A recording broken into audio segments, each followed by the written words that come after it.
In this video, I'm going to show you how to add initial balance on TradeZella. So the first thing you have to do, you want to go to the Add Trade button top left, and then from here you want to select, of course, the account you would like to add the initial balance to. So for example, I'm going to select this Trade08 account over here, and I'm going to click on those three dots at the very far right, and then here you want to click on where it says Added Balance.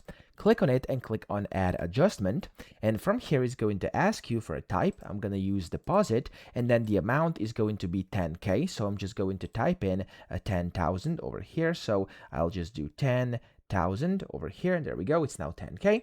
And then the description is going to be initial, and then I'm going to do just initial balance, okay, like this. I'm going to click on the check mark over here, and as you can see, it's now been adjusted and added. And if I go back over here, it's going to show me that amount as my initial balance inside TradeZella. So that's how to do it. I hope this video helped you out. If it did, please subscribe to the channel and help me out as well.